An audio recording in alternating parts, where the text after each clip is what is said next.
স্বামী চিন্তা করে একটা আদর্শবান মেয়ে আমি পেয়েছি, একটা আদর্শবান মেয়ে, একটা চরিত্রবান মেয়ে। কারণ বাসর ঘরে ঢুকে দেখি স্ত্রী নামাজে তারা নামাজ পড়ে দুহাত আল্লাহর দরবারে উঠায়া চোখের পানি ছেড়ে দরদর করে কান্দে, আল্লাহ তুমি আমার মাফ করে দাও। আমি কি জবাব দিব আমার স্বামীর কাছে? আমি কি জবাব দিব স্বামীর কাছে? চোখের পানি ছেড়ে ছেড়ে কাঁদতেছে। হঠাৎ স্বামী ঘরের ভিতরে ঢুকে বললেন, স্ত্রী রে তুমি এত কান্নাকাটি করছো কেন? আজকে বাসর ঘর, আজকে দুজনের মিলন হবে, দুজন কথাবার্তা বলবো। আজকে তুমি আর আমি ঘরের মধ্যে, তুমি কেন কান্দো? তোমার কান্না দেখে আমার বড় মায়া লাগছে, তুমি কেন কান্দো? কয় স্বামী রে আমি আপনার কিসের জন্য কান্দি? আমার আল্লাহ মাফ করবে কি না? আপনার হক আমি নষ্ট করেছি। কয় কেবল বাসর ঘরে আসতে পারলাম না, কেবল বাসর ঘরে আসতে পারলাম না, তুমি আমার কি হক নষ্ট করলাম? কয় না রে স্বামী আমি ভুল করেছি, ভুলের খেসারত আমার আল্লাহ কি আমারে মাফ করবে? আমার আল্লাহ কি আমারে দয়া করবে? বাসর ঘরে স্ত্রী বলেন, স্বামী রে আমি আপনার কাছে অনুরোধ করি, আমি যদি আমার কথাগুলো বলি, গোপন কথা যদি বলি, আপনি আমাকে এখনই তালাক দিয়ে দিবেন, এখনই আমাকে বাদ দিয়ে দিবেন। আমি এটা বলে ভয় পাই না, আপনি আমাকে তালাক দিবেন আমার কোনো কষ্ট নাই, আপনি আমাকে ছেড়ে দিবেন কোনো কষ্ট নাই, আপনি আমাকে বাসর ঘর থেকে তাড়া দিবেন তাতেও কোনো দুঃখ নাই। আমি শুধু এই চিন্তা করতেছি একজন আদর্শবান ছেলেকে আমি ঠকাইলাম, একজন আল্লাহ বুজুর্গ ব্যক্তি নামাজি ব্যক্তিকে আমি ঠকাইলাম। আল্লাহর দরবারে আমি কি জবাব দিব? মদিনা আলার কাছে আমি কি জবাব দিব? ছেলে ডাকতে বলে, বিবি রে তুমি আমারে কি ঠকাইলা? তুমি কেন এত কাঁদছো? বলে স্বামী রে আমি আপনার কাছে আমি লুকাইব না, আপনার কাছে আমি লুকাবো না। কারণ আমার আল্লাহর কসম করে বলি, যখন আমি আপনার আদর্শ আপনার চরিত্র আমি শুনতে পেরেছি, আপনি একজন আল্লাহওয়ালা মানুষ, জীবনে কোনোদিন আপনি জিনা ব্যভিচার করেন নাই, জীবনে আপনি কোনোদিন অন্যায় করেন নাই, কোনো মেয়ের দিকে আপনি মুখ উঁচু করে তাকান নাই।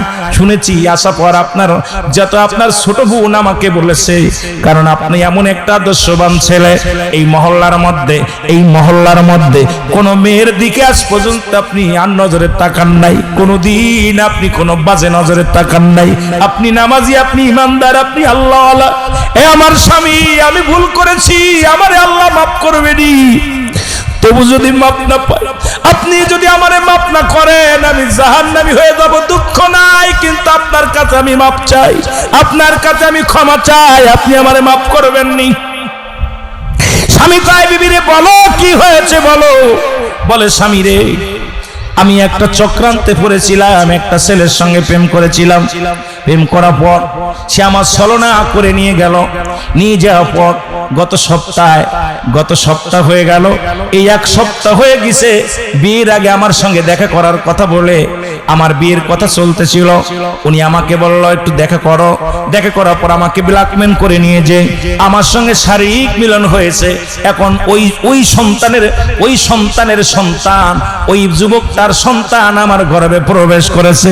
এই ভয়ে আমি আপনাকে ঠগাইতেছি, যদিও এক সপ্তাহ হয়ে গেছে, এক সপ্তাহের সন্তান হয়তো 10 মাস 10 দিন পরে আপনারই হবে, মানুষ বলবে আপনার সন্তান। যদি 7 মাসও হয় মানুষ বলবে আপনার সন্তান, যদি 8 মাসও হয় মানুষ বলবে আপনার সন্তান। কিন্তু আমি যে আপনারে ঠগাইতেছি, আল্লাহর আদালতে আমি কি জবাব দিব? আমি মদিনার কাছে কি জবাব দিব? এই ভয়ে আমি কাঁদতেছি, কারণ আপনার আমি ঠগাইলাম। আমি তো নিজে ভুল করেছি, আমি ইচ্ছাকৃত কোনো ভুল করি না, আমি ভুলের চক্রান্তের ভিতরে পড়ে গেছিলাম, আমি নিরুপায় হয়ে গেছিলাম, এই নিরুপায় হয়ে অপরাধ করে ফেলেছি, সেই অপরাধের ফসল আমার গর্বে। স্বামী রে এই কারণে আমি আপনারে আমি কি জবাব দিব? আপনার আমি ঠগাইলাম, আমার আল্লাহ কি আমারে মাফ করবে? আমার মদিনাওয়ালার দিদার কি আমি পাবো? কারণ আমি শুনেছি আমার নবী বলছে, অন্যের দোষটি ঢেকে রাখলে আল্লাহ তাআলা তার দোষটি ঢেকে রাখে। সুতরাং আমি আজকে স্বামী বলতেছে, ও বিবি আমার নবী বলছে অন্যের দোষটি যে ব্যক্তি ঢেকে রাখে আমি তার দোষটি ঢেকে রাখবো। ও বিবি যেহেতু আমার আল্লাহ পাক জানা দিয়েছে, আমার হাবিব এই কথা বলেছে সাহাবীদেরকে, আমি কথা দিলাম বিবি রে তোকে আমি তালাক দিব না, তোরে নিয়ে আমি সংসার করব, জীবনেও আমি তোমার সঙ্গে আর মেলামেশাও করব না, তোমার সঙ্গে আর কোনো মিলনও আমি করব না, তোমাকে আমি তাড়াও দিব না, তোমাকে আমি বিতাড়িত করব না বিবি রে। আর আমি কথা দিলাম এই কথাটা পৃথিবীর পৃথিবীর বুকে আমি আর কাউকে জানাবো না। জোরে জোরে বলো মারহাবা। এ মুসলমান, 1 মাস 2 মাস হয়ে গেল, সন্তান ডেলিভারি হবে। 2 মাস যখন হয়ে গেল, মানুষদের পার আগে ওই যুবক তার মাকে বাবাকে বুঝায় বলল, মা গো বাবা গো, তোমার বৌমাকে নিয়ে আমি অন্য একটা শহরে যেতে চাই। কয় মাসের জন্য নিয়ে গেলেন? এ মুসলমান শুনে নাও, 10 মাস 10 দিন পূর্ণ হয়ে গেল। এই দুনিয়ার মধ্যে সন্তান হলো, ছেলে হলো, একটা ফুটফুটে সন্তান হলো। এই সন্তানটা যখন হয়ে গেল, ওই ছেলে রাতের অন্ধকারে যখন ছেলে হলো, স্বামী যখন আসলো ঘরে ফিরে দেখে ছেলে সন্তান হয়েছে। ছেলেটাকে কোলের মধ্যে নিলেন, নিয়ে বড় আদর করলেন। আদর করে বললেন, বিবি রে, আমার কোলের মধ্যে দাও, আমি একটু আদর করে দিই। এই আদর করার কথা বলে কোলের মধ্যে নিয়ে চলে গেলেন। যে নিকটতম একটা মসজিদের বারান্দার মধ্যে ফেলে দিয়া রেখে দিয়ে উনি ফজরের নামাজে দাঁড়ায় গেছে। জোরে জোরে বলো আল্লাহু আকবার। ফজরের নামাজ শেষ, এদিকে বিবি চিন্তা আছে, ওই প্রথম রাত্রে সন্তান নিয়ে গেল, ফজরের রক্ত হয়ে গেল, এখনো পর্যন্ত ছেলে নিয়ে ফিরল না স্বামী। নিশ্চিত আমার ছেলেটা যার সন্তান, এই জন্য তাকে মেরে ফেলেছে। নিশ্চিত অবৈধ সন্তানের কারণে আমার স্বামী মেরে নিতে পারে নাই, ওকে নিশ্চিত মৃত্যু বউকে দিয়েছে, তাকে দুনিয়া থেকে বিদায় করে দিছে। ফজরের নামাজ বাদে মুসলমান শোনো, মুসল্লিরা সালাম ফিরেছে। সালাম ফিরে দেখে মসজিদের বারান্দায় একটা সন্তান, এই ছোট্ট একটা মাসুম বাচ্চা আছে। দৌড়ে যে ওই লোকটা তুলে নিলেন, যুবক তুলে নিলেন, হাতের মধ্যে নিয়ে বলেন, এই একটা ছেলে পাওয়া গেছে, তোমরা কেউ কি ছেলের সন্ধান জানো? এই ছেলেটা পাওয়া গেছে। এই ছেলেটা কে বা কারা রেখে গেছে? কোন সবাই বলেন এই ছেলে এখন কি উপায় হবে? যুবক বলেন, আপনারা যদি মনে কিছু না করেন, আমার বিবি আছে, আমারও ছেলে মেয়ে হয় না, যদি এই ছেলেটাকে লালন পালনের দায়ভার আপনারা আমাকে দেন, তাহলে আমি দায়িত্ব নিব, আজ থেকে এই ছেলের বাবা হইয়া লালিত লালন পালন করব। জোরে জোরে চিল্লায় বলেন মারহাবা। এ মুসলমান শুনে নাও, ছেলেটাকে কোলে সবাই বললেন, ঠিক আছে, যেহেতু এই মুসল্লি চাচা ছেলেটাকে দিয়ে দিলাম, ওর মানুষ করবে, লালন পালন করবে। সকালবেলা উনি দৌড়ে যে বিবিরে দিয়ে সবাইকে জানায়, গ্রামের মানুষ জানলেন, সবাই রে জানায় দিলেন এই সন্তানটা মসজিদে পাওয়া গেছে। কেউ তার যার সন্তান বলতে পারলো না, ওদিকে বিবি কেউ খুঁটা দিতে পারলো না, কেউ অবাজান এই বিবি কেউ অসতী বলতে পারলো না। দৌড়ে যায়, ডাক দে বলে, বিবি রে, আমার দেরি হয়ে গেছে, এই নাও তোমার কলিজার টুকরা সন্তান। কয়, স্বামী রে, সারা রাত নিয়ে রাখলা? কয়, নিয়ে রাখলাম এই কারণে রে বিবি, কারণ তোমার দিকে কেউ আঙ্গুল তুলবে না, আমার বাবা মা আঙ্গুল তুলবে না, আমার ভাই বাতি আঙ্গুল তুলবে না, কারণ এই সন্তান যে আমার, আমি তো এটাও কারোর কাছে জানালাম না, কেউকে টের পেতে দিলাম না, কারণ এই সন্তানটা যে অবৈধ সন্তান, তবু আমি তাকে লালন পর। সন্তান তো কোনো অপরাধ করে নাই, ভুল করেছে একটা, তুমি ভুল করেছো, ভুল করেছে সেই যুবকটা, সেই ভুলের খেসারত তো তুমি দিতে পারো না, আমি দিতে পারি না। এই মাসুম বাচ্চা তো কোনো ভুল করে না, এই মাসুম বাচ্চাটাকেও বিবি আজ থেকে পালিত পুত্র হয়ে আমাদের থাকবে। এই পালিত পুত্র বলে মারে জানায়া দিলেন, বাবারে জানায়া দিলেন, চিঠি লিখে জানায়া দিলেন, মা একটা সন্তান পেয়েছি, মা বাবা একটা সন্তান পেয়েছি, একটা ছেলে পেয়েছি, আজ থেকে তারে লালন পালন করব। তুমি আমি জানলাম এটা তোমার ওই, তুমি জানো তোমার ওই স্বামীর সন্তান, আমি জানি তোমার গর্ভের সন্তান, আমাদের মধ্যে সীমাবদ্ধ থাকবে। দুনিয়ার মানুষ জানবি তা পালক সন্তান। আল্লাহর কাছে প্রার্থনা করি, আল্লাহ তুমি যেন আমার মদিনার সঙ্গে সাক্ষাৎ করে দাও। আল্লাহ, রাসূল বলে গেছে যে ব্যক্তি অন্যের দোষটি ঢেকে রাখবে, তার দোষটি আল্লাহ ঢেকে রাখবে। সুতরাং আজকে এত বড় পাপ, এত বড় অন্যায় আমি ঢেকে রাখলাম। বিবি রে, তোমার কাছে কিচ্ছু চাই না, তুমি একটু দোয়া করবা, আমি যেন আমার মাওলার জান্নাত পাই, আমি যেন আমার রাসূলুল্লাহ দিদার পাই। ও মুসলমান শুনে নেন, এত সুন্দর ব্যবস্থা আজকে কোরআন হাদিস জানার কারণে। আর কয়েকদিন আগে দেখলাম বাংলার জমিনে ঢাকা শহরে কুকুরে বাচ্চা, ও মুসলমান প্যাকেটের মধ্যে অবৈধ সন্তান ফেলে রাখছে, আর এই তাজা সন্তান অর্ধেক কুকুরে খেয়ে ফেলেছে, এখনো জীবিত রয়েছে। আর একটা দেখলাম এই অবৈধ সন্তানগুলো মুখে গাড়ের মধ্যে কামড় দিয়া কুকুরে নিয়ে যায়, ওই বাচ্চাটাও জীবিত। সন্তান তো কোনো পাপ করে নাই, সন্তান তো কোনো অপরাধ করে নাই। আপনার একটা ভুলের কারণে আপনি দুনিয়া থেকেও অশান্তির মধ্যে থাকবেন, ইয়াউমাল কিয়ামতের ময়দানে ওই জাহান্নামের অধিকারী হয়ে যাবেন। এই জন্য আমি বলবো উভয় পক্ষ কোরআন হাদিসের মাহফিলে বসতে হবে। যেহেতু আমরা কোরআন হাদিস শিখি নাই, কোরআন হাদিস জানি না, আমাদেরকে কোরআনের মাহফিলে, হাদিসের মাহফিলে বসে ইসলামের জ্ঞান চর্চা করতে হবে। যে জ্ঞান চর্চা করলে দুনিয়ার মধ্যে হাজারো অন্যায় থেকে বাঁচতে পারবো, জিনা ব্যভিচার থেকে বাঁচতে পারবো, মূর্খতা থেকে বাঁচতে পারবো, রাসূলের প্রেম অন্তরে ধারণ করতে পারবো, আল্লাহর ভয় অন্তরে ধারণ করতে পারবো। ও মুসলমান শুনে নাও, আমার আল্লাহর অনুগত হতে পারবো, রাসূলের অনুগত হতে পারবো। জোরে জোরে চিল্লায়া বলা যাবে না মারহাবা। এ দুনিয়ার মুসলমান,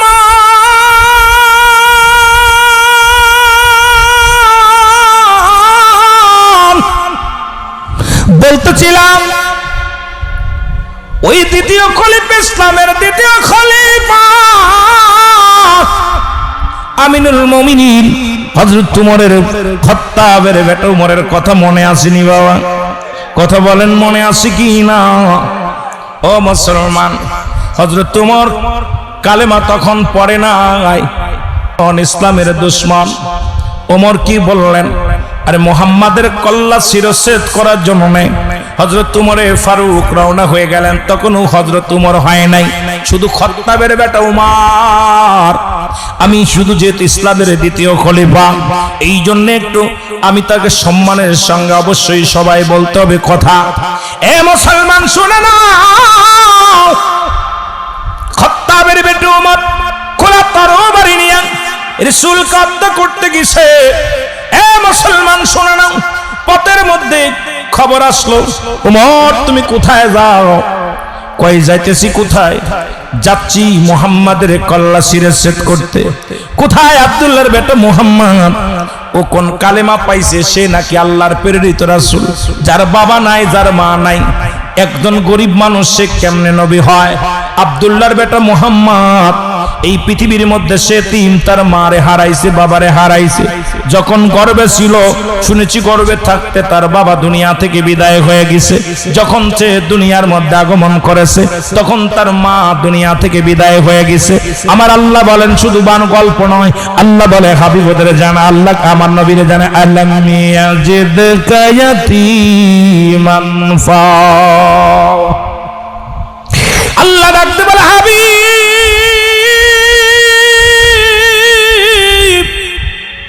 তোমারে আমি এতিম বানাইলাম, তোমারে আমি এতিম বানাইলাম। আমার নবী কেমন এতিম ছিল গো? পৃথিবীর মধ্যে এমন এতিম ছিলেন, যখন 6 মাস গর্ভে মায়ের দুনিয়া থেকে বাবা বিদায় হয়ে গেছে। এই দুনিয়ার মধ্যে যখন 6 বছর বয়স, রাসূলুল্লাহর মা চির বিদায় হয়ে গেছে। নবীর বয়স যখন 6 বছর 6 মাস, দাদা আবু তালিব চির বিদায়, আব্দুল মুত্তালিব বিদায় হয়ে গেছে। চাচা আবু তালিবের কাছে লালিত পালিত হয়। এমন এতিম, ও মায়ার নবী গো, তোমার মতো এতিম আর দুনিয়ার মধ্যে কেউ নাই গো নবী। নবী গো, আপনার প্রেমের মালা গলায় পড়লাম নবী গো। আবার তামাম পৃথিবীর রহমত আল্লাহ তোমারে দান করেছে। আমার আল্লাহ বলে, মা আরসালনাকা ইল্লা রাহমাতাল লিল আলামিন। জোরে জোরে চিল্লা বলেন মারহাবা। এ মুসলমান শোনো না, আবার তামাম পৃথিবীর রহমত দান করলেন আমার আল্লাহ, আমার হাবিবকে দান করলেন, যিনি পৃথিবীর মধ্যে এমন এতিম নবীরে আমার আল্লাহ তাআলা তামাম পৃথিবীর বাদশাহী দান করেছেন। শুধু বাদশাহী নয়, আমার নবী এমন একটা কাপড়ও গায়ে দিছে, যে কাপড়ের দাম তৎকালীন জামানায় 42,000 দিরহাম, যা পৃথিবীর কোন রাজা বাদশা পড়তে পারে নাই, তাহলে আমার নবী শুধু গরিবের গরিব নয়। আজকে এক শ্রেণী মৌলবীরা ওয়াজ করে নবীজি এতিম, নবীজি গরিব, নবীজি অসহায়, নবী সিরা 70 তালি গায়ে দিছে। আরে মৌলবী সব ছোড়ো, আমার নবী শুধু এতিম ছিল না, আমার নবী মুসলমান, আমার নবী শুধু গরিব ছিল না, আমার নবী 70 তালি কাপড় শুধু গায়ে দেয় নাই, আমার নবী এত দামি কাপড় গায়ে দিছে পৃথিবীর কোন রাজা বাদশা পড়তে পারে নাই। তৎকালীন জামানায় 42,000 দিরহাম। এখন বলেন আজকের জামানায় কত তার দাম? এত দামি কাপড়, এত দামি পোশাক পৃথিবীর কোন রাজা বাদশা পর্যন্ত গায়ে দিতে পারে নাই। জোরে জোরে চিল্লায়া বলা যাবে না মারহাবা? একটু মহব্বতে বলেন আল্লাহু আকবার। ও নবী গো সালাত সালাম জানাই, সালাত সালাম জানাই আপনার পরে বলো সালাত সালাম পরে। ও নবী গো আমরা, ও গো আমরা গুনাহগার গো নবী, আমরা গুনাহগার বলো আমরা গুনাহগারে। ও নবী গো ও নবী ও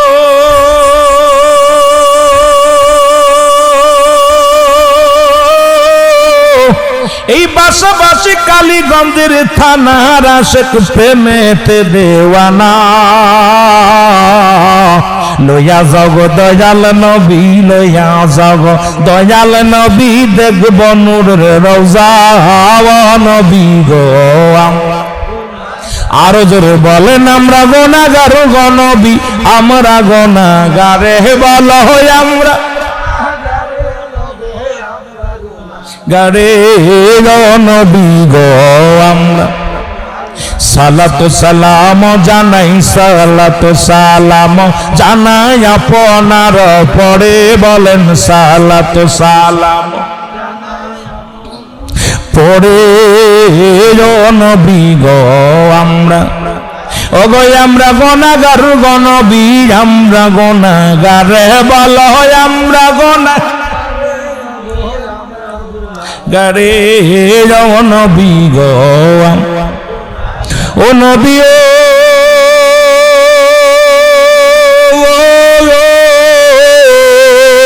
এই পূর্ব অঞ্চল গাজীপুরের আশেকেরা কাঁদে,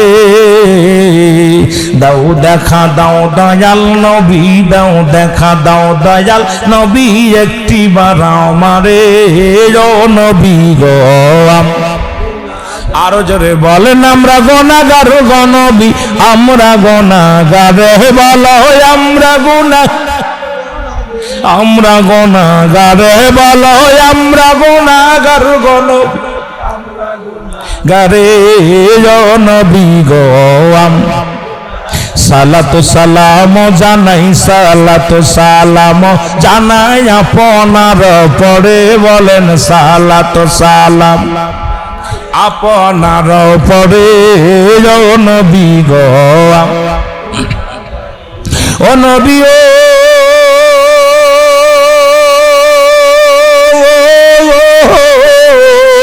ওর মদিনাতে আছেন আপনি এতিম বানায়ে। ও নবী ও গো মদিনাতে আছেন আপনি এতিম বানায়ে। এই আশেকে কান্দি বসে, এই আশেকে কান্দি বসে বাংলার জমিনে। নবী গো আরো জোরে বলেন আমরা গুনাহগার গো নবী, আমরা গুনাহগারে বলো আমরা গুনাহগারে। ও নবী গো এ দুনিয়ার মুসলমান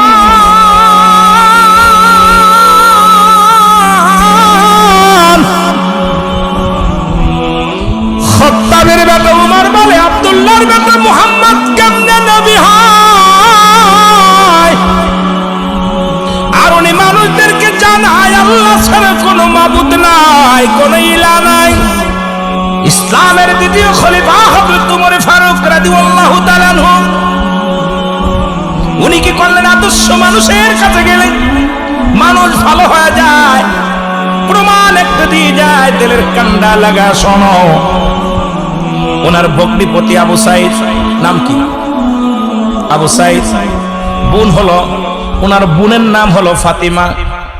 রাসূলকে হত্যা করার জন্য নবী কালেমার দাওয়াত দেয়, ইসলামের দাওয়াত দেয়। আর এই দাওয়াত শুনে ওমরে ফারুক ক্ষিপ্ত হয়ে গেলেন। সেই দাওয়াতটা কি? লা ইলাহা, নাই কোনো ইলাহ।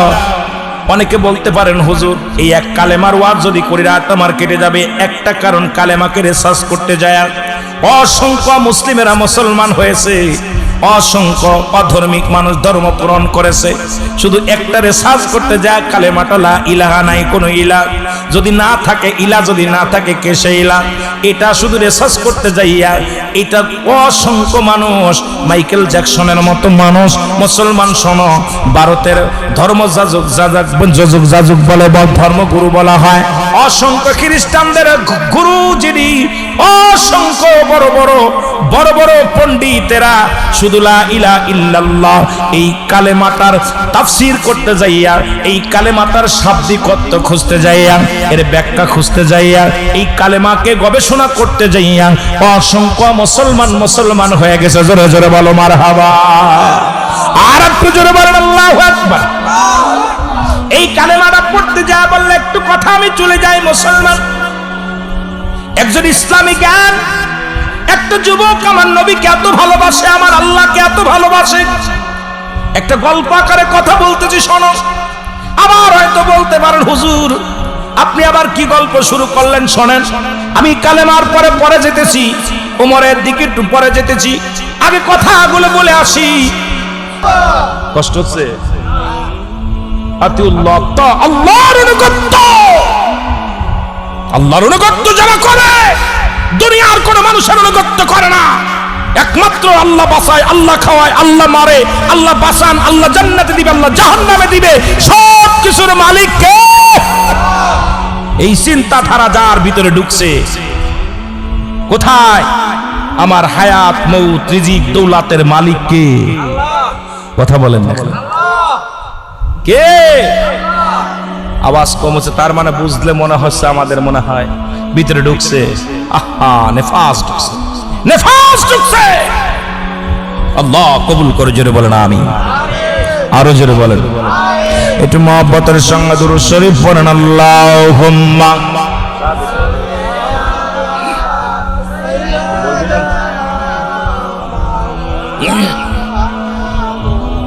ওয়ালা আলি। একটু সাউন্ড একটু বাড়ায় রাখেন। এক ঘন্টা একটু বাড়ায় রাখ বাবা, বেশি। ওয়ালা আলি সাইয়্যিদিনা, এর মদিনা মদিনা আশিক মুমিনের ঠিকানা। বলো না মদিনা মদিনা আশিক। জোরে বলা যাবে না, বলো মদিনা মদিনা আশিক মুমিনের ঠিকানা।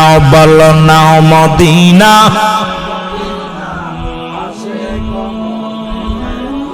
আয় হায় দিদার ছেড়ে কাঁদো তোমরা, দিদার ছেড়ে কাঁদো তোমরা, হও না নবীর দিওয়ানা। মদিনা মদিনা আশিক মুমিনের ঠিকানা। বলো না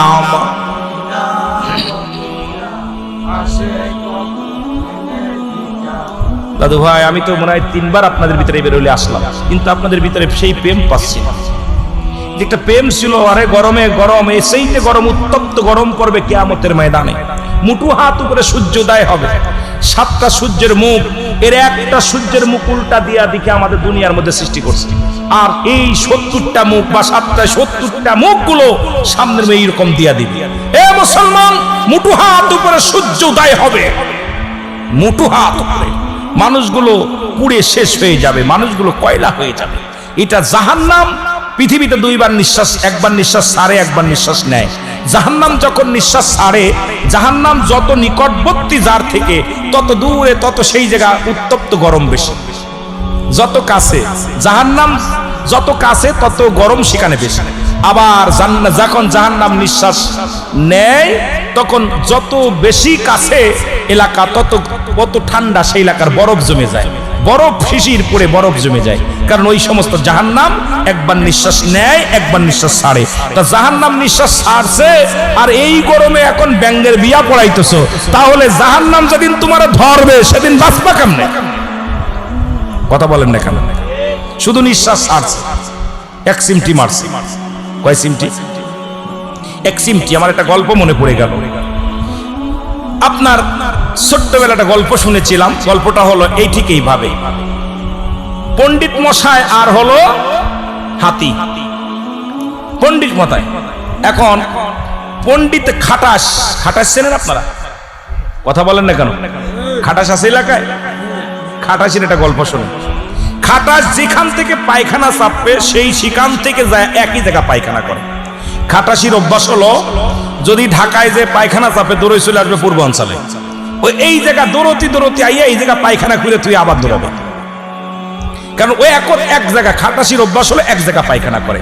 দেখবেন মাঠে যেখানে এক জায়গাটা জায়গা বা খাটাস সব জায়গা পায়খানা করে না। নির্দের মানুষ যেমন, মানুষ তো অনেক জায়গা পায়খানা করে। আমরা কিন্তু খাটাস থেকে শিক্ষা নেওয়ার দরকার আমাদের অনেক কিছু। অনেকে খাটাস বলে মানুষ, ওই খাটাসের মতো ব্যবহার করিস না বাবা। খাটাসের একটা চরিত্র ভালো আছে, ও যেখানে সেখানে মল ত্যাগ করে না। ও নির্দিষ্ট একটা জায়গা মাসকে মাস মল ত্যাগ করে, একদম বিশাল মল ত্যাগ করে। তো ওই পথে যাইতেছিল আপনার ওই নীলা মার্কেট দিয়া ঘুরে চলে আসতেছে এক হাতি। হাতি দেখে কিরে আমি হলাম পৃথিবীর বড় প্রাণী, আমি আমার চাইতে এত বড় পায়খানা করলো কে? বসে দাঁড়ায় আছে হাতি, দাঁড়ায় শুনতেছে, চিন্তা করে এত বড় পায়খানা, আমার চাইতে তো পায়খানা করা প্রাণী, এত বড় প্রাণী তো আমার দেখ নজরে পড়ে নাই। এখন পাশে ছিল পণ্ডিত, বসে মামা বসে আছো দাঁড়াইলে কেন? কয় পণ্ডিত মামা ভাগনা রে, সারা জীবন জানি আমি বড় প্রাণী, সারা জীবন জানি আমার মতো বড় প্রাণী আর নেই, তো এই এত হাগা হাগলো কে, এত পায়খানা করলো কে? করছে মামা তুমি জানো না, তুমি নিজেরে বড় মনে করো না, তুমি নিজেরে বড় মনে করো না, ওটা খাটাসি পায়খানা করেছে। এত? হ্যাঁ এত। হাতি বলতে দাঁড়া আমি এক সিমটি দিয়া যাই। হাতি দাঁড়াইয়া এক সিমটি পায়খানা মারছে, পায়খানা করে থুয়েলে খাটাস পায়খানার জন্য দৌড়াইতেছে। ঢাকা থেকে দৌড়ে এসে পূর্বাঞ্চলে আয়া ওর নিজের পায়খানা খুঁজে পায় না, খালি পড়ে কয় পায়খানা গেল কই, ঢেকে গেছে। ওই এক সিমটিতে ওর 1 বছরের পায়খানা বন্ধ হয়ে গেছে। এখন পণ্ডিত কয় মামা কি অবস্থা, কি খোঁজো? কয় খুঁজবো কি, এই যে আমি 1 বছর ভরে পায়খানা কইরা এখানে এক নেয়ার বানাইতে পারলাম না, এখন কে পায়খানা করলো এত? কয় মামা এত একটা সিমটি মারছে, শুধু বেশি মারে নাই, শুধু একটা সিমটি মারছে, এক সিমটিতে তোমার পায়খানার অস্তিত্ব শেষ হয়ে গেছে। খাটাস কয় দাঁড়াও, আমি এখন প্রতিযোগিতা শুরু হয়েছে। খাটাস পাল্লা দিচ্ছে হাতির সঙ্গে, জোরে একটা কতন মারছে, পেট দিয়ে নারী বুড়ি সব বাইরে মারা গেছে। তা আমার অবস্থা আমাদের দেশে এমন কিছু মুক্তি মত দেশে এমন ফতোয়া দিতেছে যে ফতোয়া জাতিটারে শেষ করার জন্য চেষ্টা করতেছে। হিসাব করে মিলায় দেখলাম ওরা নিজেরাই শেষ হচ্ছে। জোরে বলেন ঠিক কিনা? এরকম কিছু খাটাস মার্কা মৌলবী ভাই রয়েছে, খাটাস মার্কা পীরের সাথে গাদ্দাবি করতেছেন, নিজের আপন পীরের সাথে গাদ্দাবি করতেছে, ইসলামের সাথে গাদ্দাবি করতেছে, রাসূলুল্লাহর সঙ্গে গাদ্দাবি করতেছে। কিন্তু আল্লাহর ওলিরা যে কি প্রাণী, আল্লাহর মাহবুব বান্দা নবীরা যে কি প্রাণী, আমার নবীজি কি কত মহান, আমার নবীজি আল্লাহর প্রিয় কত। আল্লাহ এই যে আজকে আমাদের দেশে উল্টা পাল্টা কিছু ফতুয়াবাজ আলেমরা নিজের কপাল নিজে ফুরাইতেছে। জোরে বলেন ঠিক কিনা? আরো জোরে বলেন ঠিক কিনা? হাতির সিমটি কাটা দেখা নিজে যাও শেষ হইয়া, হিসাব করে কথা বলো, সমাজ জাতিকে বাঁচাইতে হবে। জোরে বলেন ঠিক কিনা? এর বলো না মদিনা মদিনা আশিক মুমিনের ঠিকানা, বলো না মদিনা আয় হায় দিদার চেয়ে কাঁদো তোমরা, দিদার চেয়ে কাঁদো তোমরা, হও না নবীর দিওয়ানা, মদিনা মদিনা। মাইক ভাই টানে কম। এর মদিনা মদিনা আশিক মুমিনের ঠিকানা।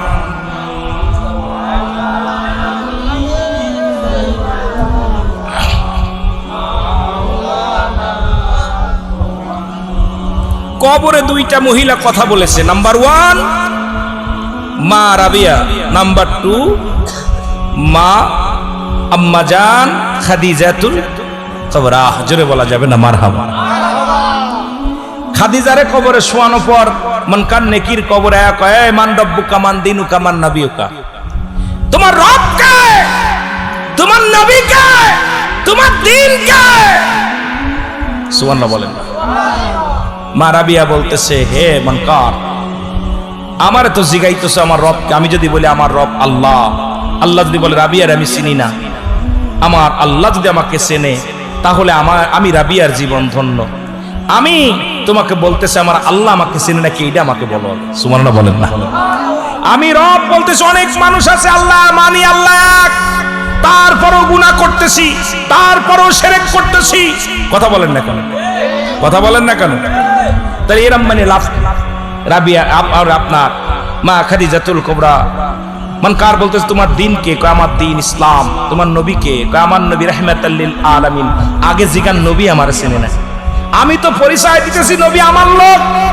এখন নবী যদি বলে আমি ওরা চিনি না, আমি কইতেছি আমি আমলিকের লোক, আমলিকের নেতা, কয় ও তো বিএনপির লোক। জোরে কোন ঠিক কি না? কথা কন না কেন? ঠিক একই উত্তর রাবিয়া বসরি দিয়েছিল কবরে।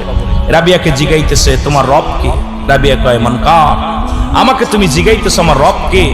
আমার রব আমি আল্লাহ যদি বলি, আমার আল্লাহ যদি আমি রাবিয়ারে না আসেন, আমার জীবন বরবাদ। যে মৌলার জন্য আমি রাত জেগে ইবাদত করেছি, যে মৌলার জন্য আমার জীবনকে কুরবানি করে দিয়েছি, যে মৌলার জন্য আমি সারা নিশি জেগে জেগে ডেকেছি, যে মৌলার জন্য আমি না খেয়ে জীবনটাকে শেষ করে দিয়েছি, যে মৌলার জন্য আমি জীবনটা কোনোদিন বিয়া করিলাম না, যে মৌলার জন্য জীবন কখন জৈবন আসছে বুঝতে পারি নাই, যে মৌলার জন্য আমি রাবিয়া জীবনে সব ত্যাগ করেছি, সেই মৌলা যদি বলে আমি রাবিয়ারে চিনি না, তাহলে আমার তো জাহান্নামে নিয়ে যাবে। আগে জিগাও আমার আল্লাহ আমাকে চিনছে না। আল্লাহু আকবার বলেন। কেমন পাওয়ারফুল তোমার নবী কে? কয় আমি জিগে আমার নবী অমক। যদি বলেন অনেকে জিগেই না, কয় ভাই তোমার বাড়ি কই? কই চেয়ারম্যানের বাড়ির কাছে। এখন চেয়ারম্যানের করে চেয়ারম্যান সাহেব রুল আমিন কি আপনার কি হয়? ওই নামে কোনো বক্তাই চিনি না। জোরে কোন ঠিক কিনা? ইজ্জত থাকবে? কথা কন না? হ্যাঁ ইজ্জত থাকবে। রাবিয়া করছে আমি তো যে মওলার গোলামি করলাম, যে নবীর ভালোবাসা আর প্রেমের মালা গলায় পড়লাম, এই যদি আমাকে চেনে আমার জীবন ধন্য। মারহাবা বলেন। আরো জোরে, আরো জোরে। তাহলে মেয়েদেরকে কোন অংশে কমান?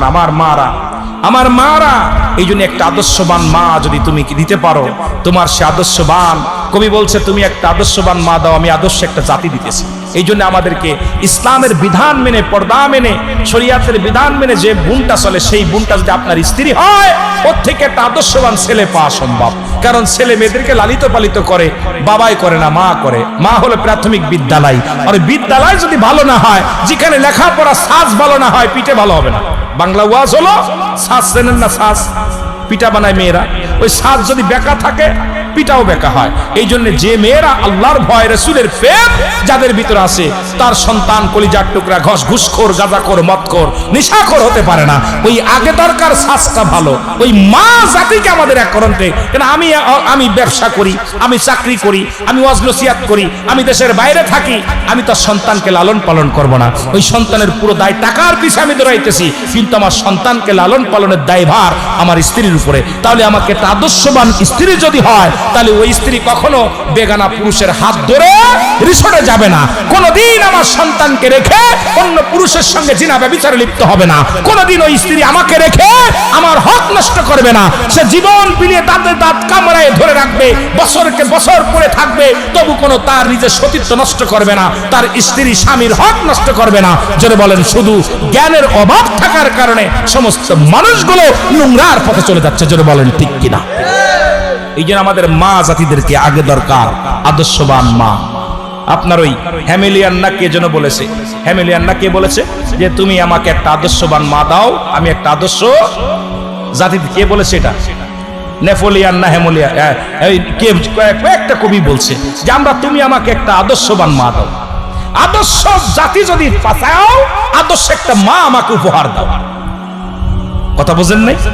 আদর্শ মা আগে দরকার। আজকে দেখলাম ওই যে কথা বলতেছিলাম যে আদর্শ মা না হওয়ার কারণে 16 বছরের মাসুম, 16 মাসের মাসুম বাচ্চা পায়খানা মল খেয়ে এরপরে প্রস্রাব খেয়ে বাঁচতে পারে নাই, চিৎকার কারো কানে যায় নাই, মায়ের কানে যায় নাই। মা তো ঠিকই ফুর্তি করতেছে, অন্যের পর বিছনা গরম করতেছে, কিন্তু নিজের কলিজা টুকরা সন্তানের প্রতি মায়া নাই। মায়া থাকবে কেন? কারণ ওর তো সেই জ্ঞান, ইসলামের জ্ঞান, দ্বীনের জ্ঞান, রাসূলের মহব্বত, কোরআনের জ্ঞান তার ভিতরে নাই। না থাকার কারণে নোংরা পথে পা বাড়াইছে। জোরে বলেন ঠিক কিনা? আরো জোরে বলেন ঠিক কিনা? একটু মহব্বতের সঙ্গে দুরূদ শরীফ পড়েন। আল্লাহুম্মা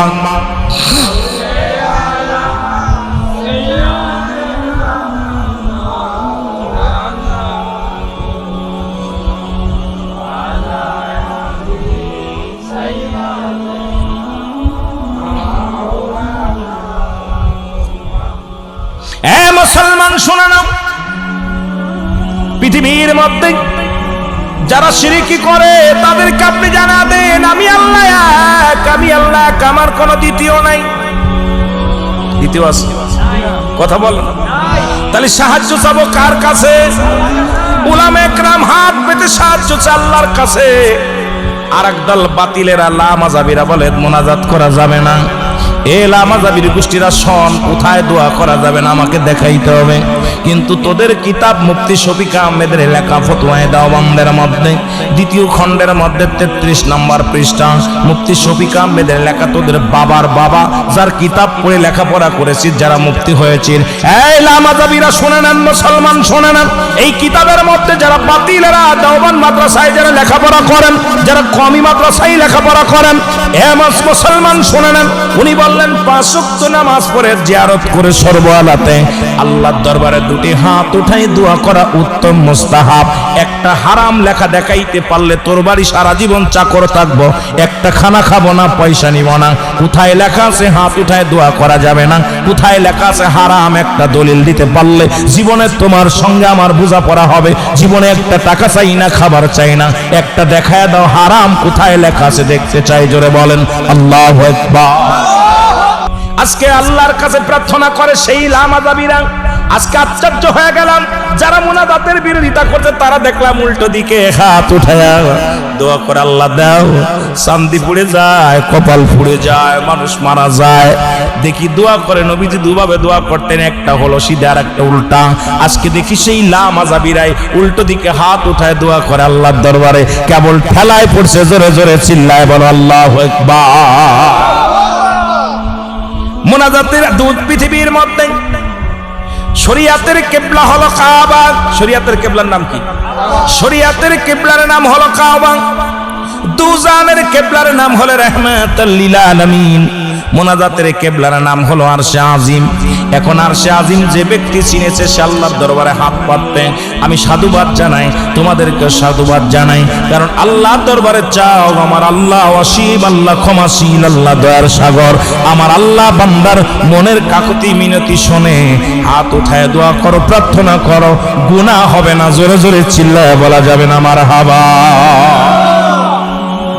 আমি যে কথা বলতেছিলাম, শুধু ব্যাঙ্গের বিয়ে নয়, মুসলমান আর এক দল দেখলাম নারী পুরুষ একত্রিত হইয়া কাদা লাগাইয়া একটা গান গাছে দেওয়া তুমি নামরে হরিশকন গগনে। আমি আশ্চর্য হয়ে গেলাম। ওলামা একরাম মসজিদে যে দোয়া চায়, ওলামা একরাম আল্লাহর দরবারে প্রার্থনা করে, নামাজ আদায় করে, কিন্তু একদল বেঈমানের দলেরা তারা নাস্তিক। ওই নাস্তিকেরা দেখলাম রাস্তার মধ্যে ঘোরাঘুরি করে, নারী পুরুষ একত্রিত হইয়া তারা বাড়িতে বাড়িতে যায় পানি ঢেলে দেয়া কি করতেছে, ঘোরাঘুরি করতেছে আর লাফালাফি করতেছে, বৃষ্টি দাও বৃষ্টি দাও। আল্লাহ পাক অসন্তুষ্ট হয়ে যাবে। আজকে চারিদিকে শুধু গজব আর গজব, গজব আর গজব। জোরে বলেন ঠিক কিনা? এমন গজব হয়েছে মুসলমান শোনো। ওই আমেরিকার মধ্যে শুনলাম, দেখলাম গতকালকের নিউজ দেখলাম, জনম দুঃখিনী মা তার কলিজার টুকরা সন্তানকে 16 মাসের বাচ্চা, কত মাসের দেখেছেন যারা মিডিয়া দেখেছেন মুসলমান শোনো, 16 মাসের মাসুম বাচ্চা একটা কন্যা সন্তানকে ঘরের মধ্যে তালাবদ্ধ দিয়া এই মা চলে গেছে বেগানা পুরুষ নিয়া। পুরুষ নিয়ে চলে গেছে হানিমান করতে। পুরুষের সঙ্গে পাতলা জর্জেট কাপড়গুলো নিয়ে, খাবার পানি নিয়ে, স্বামীর হুকুম ব্যতীত মা সন্তানকে ঘরবন্দি তালাবন্দি করিয়া মা চলে গেছে 10 দিনের সফরে। 10 দিন, একদিন নয়, 2 দিন নয়, 10টা দিন, 16 মাসের বয়স শিশুটাকে রেখে দিয়েছে। এই শিশু দেখলাম ঘরের মধ্যে পায়খানা করছে, প্রস্রাব করেছে। আমার নবীজি 10 বছর বয়স যখন অনাবৃষ্টি, মক্কা মরুভূমির সমস্ত পশু পাখিগুলো অনাবৃষ্টিতে পিপাসায় কাতর হলো, আমার নবীজি তখন কাবার মালিক আল্লাহর কাছে প্রার্থনা করার পর আল্লাহ বৃষ্টি দিয়েছিল। সুবহানাল্লাহ বলেন, আরো জোরে বলেন। অসংখ্য উলামা ইকরাম মসজিদে, মাঠের মধ্যে, বাজারের মধ্যে দোয়া প্রার্থনা করতেছে, আল্লাহ আমাদের উপরে বৃষ্টি দাও। কিন্তু এমনই একটা জাহিলা জামানা দেখলাম উত্তরঙ্গে ব্যাংকের বিয়ে পড়াইছে 50 লক্ষ টাকা দেলমোহর। কত টাকা? ব্যাংকের বিবাহ দিচ্ছে। আমার আল্লাহ নারাজ হয়ে গেছে আমাদের। আমি আশ্চর্য হয়ে গেছি। সাক্ষীর বিয়ে পড়াইতেছে এক হুজুর, টুপি মাথায় আছে, দাড়িও ভালো আছে, হুজুরি পাঞ্জাবি গায়ে বসে আছে, বিয়ে পড়াইতেছে। আর দেলমোহর 2 মহিলা আছে, মেয়ে সাজায় একজন আর ছেলে এক সাজায়। অসংখ্য বেগানা পুরুষ পাশে দাঁড়িয়ে আছে, অসংখ্য মেয়েরা দাঁড়িয়ে আছে, অসংখ্য পুরুষেরা দাঁড়িয়ে আছে। হুজুরি বিয়ে পড়াইতেছে 50 লক্ষ টাকা দেলমোহরে। অমকের মেয়ে ব্যাং আর ব্যাঙ্গিনী না কি যেন, মোটামুটি স্ত্রী ব্যাং আর পুরুষ ব্যাং, দুইটারে নিয়ে বিয়ে পড়াইতেছে। ভালো শাড়ি পরাইয়া, নাক পরাইছে, কানেরটা সোনার কানেরটা দিছে, দেখি এর ভিতর কান পরায় কানেরটা দিছে, গলার মধ্যে চেন দিছে সোনার চেন দিয়া 100 যাত্রী নিয়ে রওনা হয়ে গেছে ব্যাঙ্গের বিয়ে। নাউজুবিল্লাহ বলা যাবে না? আরব যারা বলেন নাউজুবিল্লাহ। এই সমস্ত শিরিক করছে, যারা বলেন ঠিক কিনা? আল্লাহ বলেন কুল্লুহু আল্লাহু আহাদ আল্লাহুস সামাদ লাম ইয়ালিদ ওয়া লাম ইউলাদ ওয়া লাম ইয়াকুল লাহু কুফুয়ান আহাদ। যারা বলা যাবে না সুবহানাল্লাহ। আল্লাহ বলেন হাবিব ওদেরকে জানায়া দেন, ওই শিশু ক্ষুধার যন্ত্রণায় মা মা করে চিৎকার মেরেছে। ওই জাহিলা জামানা কেমন মা, মা সন্তানের কান্না। পৃথিবীর মধ্যে যদি সিজার হয়, যদি কষ্ট করে ডেলিভারি সন্তান হয়, সন্তান যদি কানা হয়, সন্তান যদি বোবা হয়, সন্তান যদি খোড়া হয়, তবু মা দেখে দুনিয়ার সব দুঃখ ভুলে যায়। পশুগুলো দেখেও কি শিক্ষা নেওয়া যায় না? ওই পশু বাচ্চা প্রসব হয়, পশু বাচ্চা যখন দুনিয়ার মধ্যে আগমন করে, ওই মা বাচ্চাটাকে বাঁচানোর জন্য মা সংগ্রাম করে। দেখেছি ডিসকাভারিতে কত মেষগুলো, কত মুসলমান হরিণগুলো নিজের জীবন দিয়া গেছে বাচ্চারে বাঁচানোর জন্য। ওই বাচ্চাটা যখন, ছোট্ট বাচ্চাকে যখন হিংস্র প্রাণী বাঘ যখন আক্রমণ করেছে, মা জননী বাচ্চাকে বাঁচানোর জন্য জীবনটা কুরবানি করে দিয়ে গেছে। নিজের ভয় করে নাই, মরণের ভয় করে নাই, পরোয়া করে নাই, মা জননী জীবন দিয়ে গেল। আর আজকে বাংলার জমিনে 16 মাসের মাসুম বাচ্চাকে ঘরে বন্দি করে নিজের দেহ ব্যবসার জন্য, নিজের শারীরিক চাহিদা মেটানোর জন্য নিজের মাসুম বাচ্চাকে বন্দি করে চলে গেল। বাদান ফলাফল হলো, এসে দেখে সন্তান মারা গেছে মুসলমান। ওই 16 বছরের বাচ্চা শুকায়া কঙ্কাল হয়ে গেছে, আর না ফিরার দেশে চলে গেছে, না ফিরার দেশে চলে গেছে মুসলমান। এটা কি কিয়ামতের আলামত না? কথা বলেন না, এটা কি কিয়ামতের আলামত না?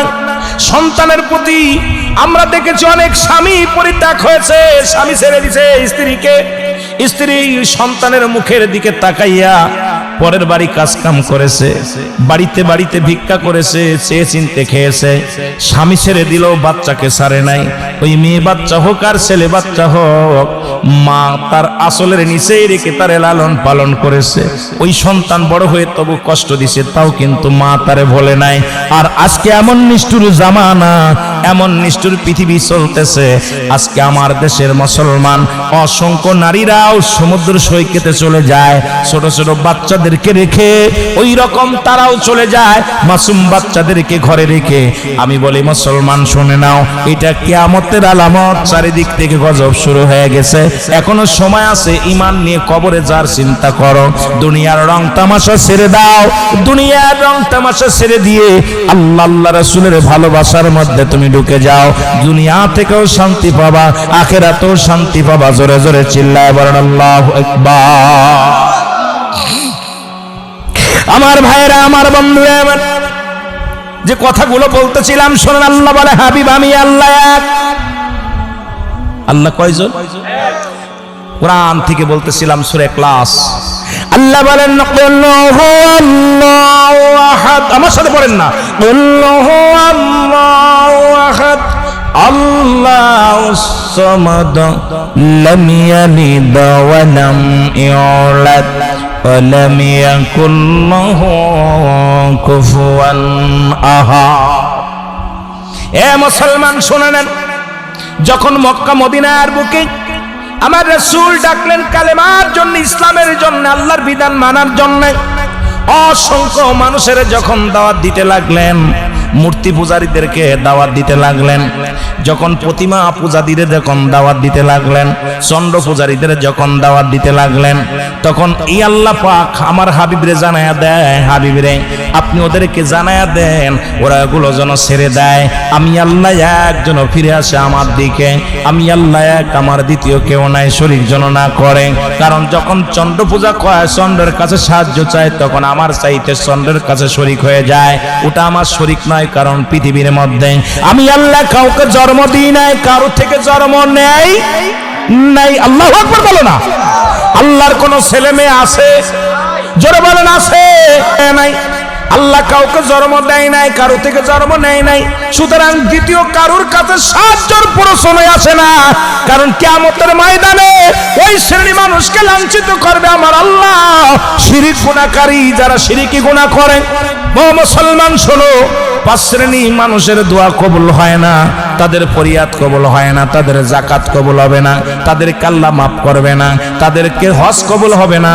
এই 5 শ্রেণী মানুষের মধ্যে 1 শ্রেণী মানুষ হলো মুসলমান শিরিককারী, 2 নাম্বার হলো মুসলমান হিংসুটে মানুষ। হিংসা, মুসলমান শোনো, যার অন্তরের মধ্যে হিংসা আছে, হিংসুটে মানুষগুলো আমার আল্লাহ কোন দোয়াই তাদের কবুল করেন না।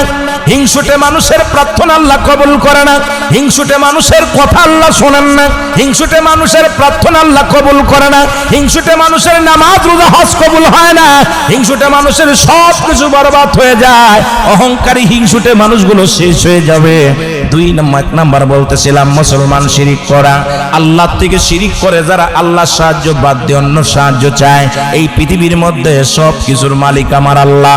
আমরা অনেকে হাসতে হাসতে গুনাহ করি, এই জমিটা ছিল বিলে বাঁচলাম, এই মানুষটা ছিল বিলে বাঁচলাম, এই ফসলটা ছিল বিলে বাঁচলাম, চাকরি ছিল বিলে বাঁচলাম।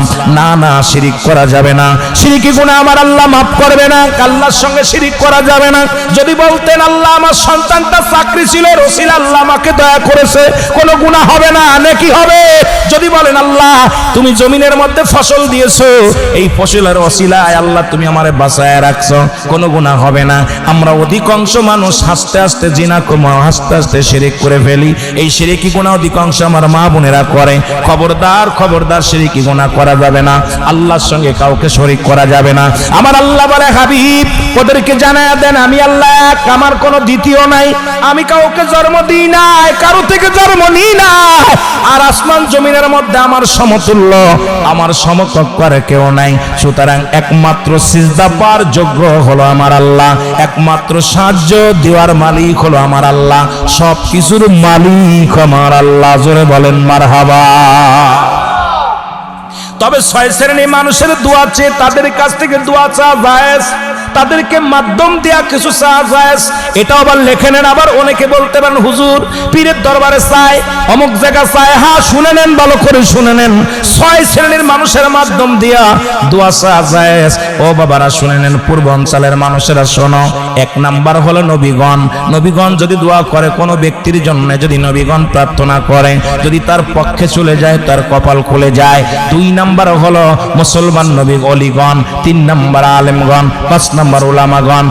মুসলমান শুনে নেন, নবীগণ, ওলিগণ, গাউসগণ, কুতুবগণ, আলেমগণ, উলামাগণ, এই 6 শ্রেণীর মানুষ নামগুলো লিখে নেন, 1 নম্বরে কাজে লাগবে যদি কোনো ব্যক্তি জানতে চায়। নবীগণ, ও মুসলমান শুনে নেন, নবীগণ, ওলিগণ, গাউসগণ, কুতুবগণ, মুসলমান, আলেমগণ, উলামাগণ, যদি কোনো হাফেজ সাহেব, কোনো মৌলানা সাহেব, ভালো আমলদারি ব্যক্তি হয়, যদি বলেন আল্লাহ ওই আলেম সাহেবের খাতিরে আমাকে তুমি দয়া করো আল্লাহ, আমার মন বলে অমুক ব্যক্তি নিষ্পাপ, অমুক ব্যক্তি মাসুমের মাসুম, হাফেজ সাহেব বড় বুজুর্গ মানুষ, মুফতি সাহেব বড় বুজুর্গ মানুষ, আমরা আল্লাহর ওলিদের কাছে চাই, আল্লাহর ওলিদের কাছে যাই।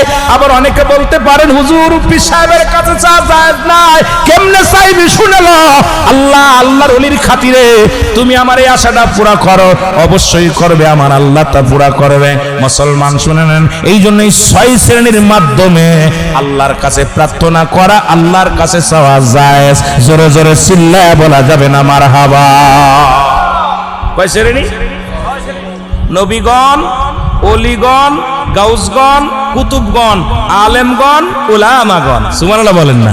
যারা নবীর নায়েব, যারা আল্লাহর ভয় করে, যাদের ভিতরে মুসলমান শুনে নাও, মুসলমান, আতিউল্লাহ আতিউর রাসূল, যারা আল্লাহর অনুগত্য করে, আমার আল্লাহর অনুগত্য করে, আতিউর রাসূল, রাসূলের অনুগত্য করে, রাসূলের দ্বীনের পথে চলে, আল্লাহর দ্বীনের পথে চলে, যারা শিরিক করে না, জীবনে গীবত করে না, পরনিন্দা করে না, দুনিয়ার মধ্যে নামাজ ছাড়ে না, যারা হালাল খায়, দুনিয়ার মধ্যে বেগানা পুরুষ বেগানা মহিলার সঙ্গে চলাফেরা করে না, দুনিয়ার মধ্যে তাদের মুখটা পবিত্র, তাদের অন্তর পবিত্র, এই অন্তর প্রসিদ্ধ মার্কা মানুষের মাধ্যম দিয়া আল্লাহর কাছে 1000 বার চাওয়া যায়। জোরে জোরে বলো মারহাবা। আর একটু জোরে বলা যাবেন আল্লাহু আকবার।